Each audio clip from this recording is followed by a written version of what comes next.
Y bien, estamos, como anunciamos, con Beatriz Merino, quien es el presidente de la Sociedad de Hidrocarburos, que ha producido un libro muy interesante, es el del que vamos a hablar, que se llama El Libro Blanco de los Hidrocarburos, con una serie de propuestas de reforma de la institucionalidad y la normatividad que para hacer posible que haya más producción petrolera.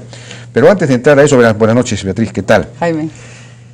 ¿Qué opinas de este conflicto, no entre el Poder Judicial y el Congreso, sino, bueno, entre eso también, supuesto conflicto, sino entre el propio presidente Humala? Es decir, el presidente Humala ha salido a decir que no, que lo que acabamos de escuchar, ¿no es cierto?, que el Poder Judicial no debería meterse en buena cuenta en este asunto. ¿El Poder Judicial está en su derecho? ¿Está bien que interfiere? ¿Hay interferencia del Poder Judicial en el Congreso?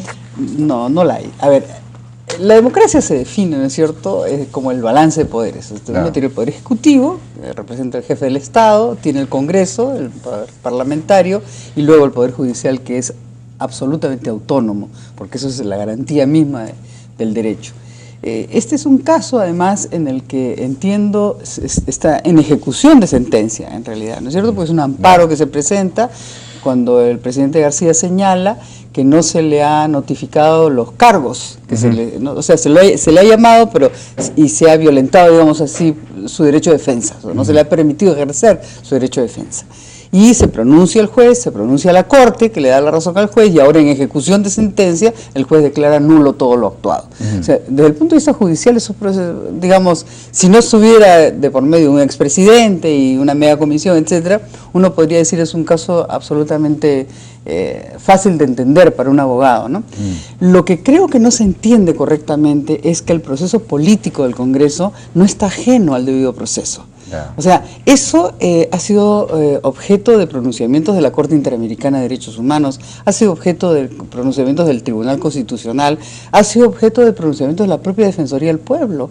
O sea, si bien es un proceso efectivamente en un ente político del Estado, debe respetarse el debido proceso. Todo ciudadano, no solo el expresidente, sino cualquiera, si es procesado políticamente por un ente como el Congreso, tiene el derecho de ejercer su derecho de defensa, de poder presentar sus pruebas, etcétera, etcétera, todo lo que significa el debido proceso. De tal manera que me parece que quizá debemos tomarlo con un poco más de tranquilidad y sobre todo con un poco más de respeto también a las decisiones judiciales, ¿no? O sea, sí, pues, las decisiones judiciales no solo se respetan cuando nos gustan, se respetan siempre, ¿no? Ahora, yo también ayer les pregunté a los, digamos, juristas que tuve acá, si es que los casos mismos, porque claro, uno podría decir no hubo debido proceso en las entrevistas, en las convocatorias al expresidente García, pero de todos modos los casos podrían estar bien armados y por lo menos en el tema de los narcoindultos, donde se ve que ha habido una organización mafiosa, sin duda.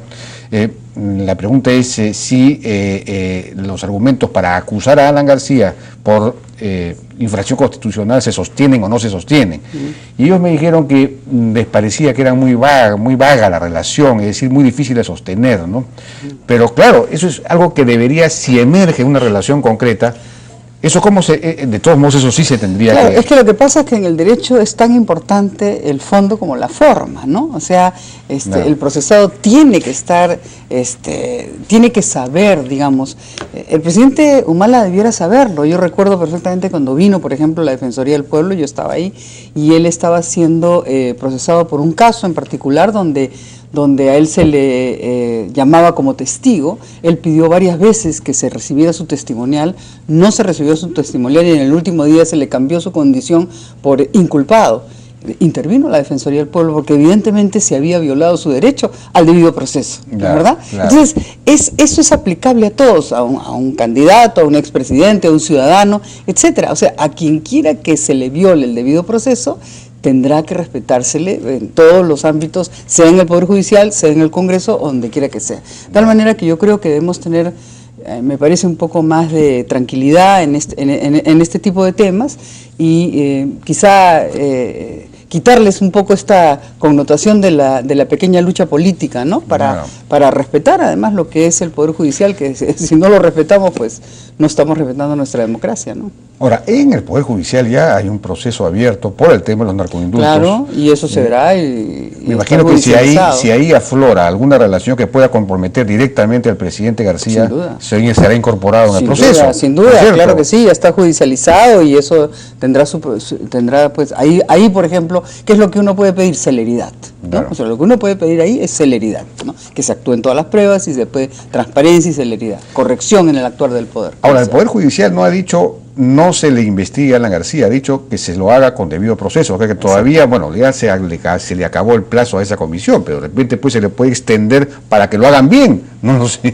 Bueno, no lo sé, eso ya son decisiones políticas. Pero la pregunta es, ¿serán capaces de hacerlo bien? Bueno, digamos, todo lo que hace el Estado debiera hacerlo bien, porque finalmente, Jaime, lo están haciendo con nuestros impuestos, ¿no? Sí, pues. Cosa que dicho sea de paso, nos cuesta a todos mucho producir, ¿no? Y pagar. Efectivamente. Bueno, y hablando de impuestos, podría haber muchos más impuestos para el Estado si es que hubiese más inversión petrolera. Así es. Que es el tema directo de nuestra convocatoria, de la invitación a Beatriz Merino. La producción de petróleo ha venido bajando tremendamente, ¿no? Estamos solo en 60.000 barriles. Ahí me estaba enterando, 34 proyectos paralizados en este momento de exploración por fuerza mayor, básicamente por trámites de distinto tipo o por problemas sociales, ¿no es cierto?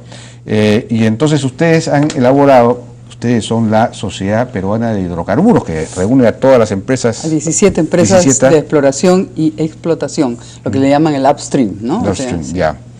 Han producido, claro, que es encomiable, sin duda, porque en el Perú, donde nadie produce nada, todo el mundo critica y nadie propone nada, pues aquí hay propuestas. El libro blanco de los hidrocarburos, propuesta de reforma del sector de hidrocarburos para un nuevo consenso social.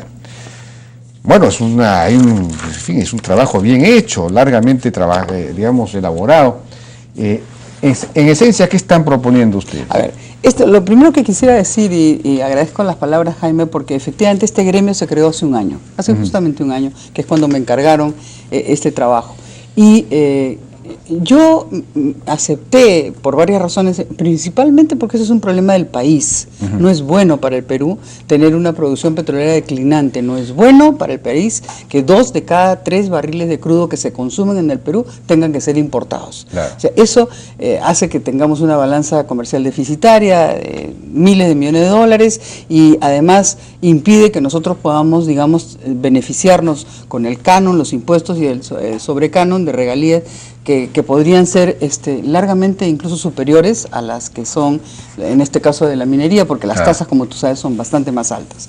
Entonces, nosotros nos abocamos a trabajar y lo primero que hicimos es obviamente un diagnóstico como corresponde. Descubrimos que la política de hidrocarburos como tal no tiene una visibilidad propia, está subsumida dentro de la política energética, no está digamos relacionada con la política de competitividad que por ejemplo es tan importante para nuestro ministro de Economía Castilla, y hace que cada vez sea, digamos, haya ido declinando por 18 años la producción de petróleo, efectivamente. Pero ustedes por eso han propuesto un viceministerio de Entre hidrocarburos. otras cosas, lo primero que hemos propuesto es que haya una política de hidrocarburos por sí misma, ¿no? Que se condiga perfectamente con la política de competitividad.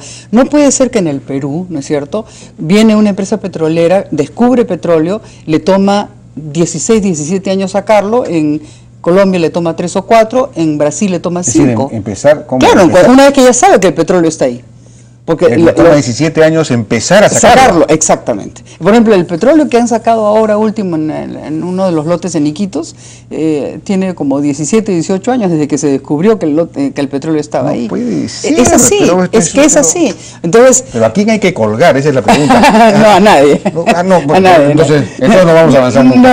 No. Lo que necesitamos acá, en primer lugar, es una propuesta. Aquí está la propuesta. Hemos propuesto, por ejemplo, defensa legal, un un tipo de protección legal para los funcionarios. Yo me he tomado el trabajo de conversar, creo que con todas las personas, personalmente, que tienen algo que ver con el tema del petróleo en el Perú, y he descubierto que la mayor parte de estos viven aterrados por los juicios políticos que les pone el nuevo gobierno con las casas, juicios penales, casas embargadas, autos embargados, cuentas embargadas. Entonces, claro, no toman decisiones. Entonces, yo creo que necesitan un nivel de protección legal, ¿no? Que no significa impunidad, ¿pero por quién supuesto. nos enjuicia? ¿Los políticos, los congresistas o la Contraloría?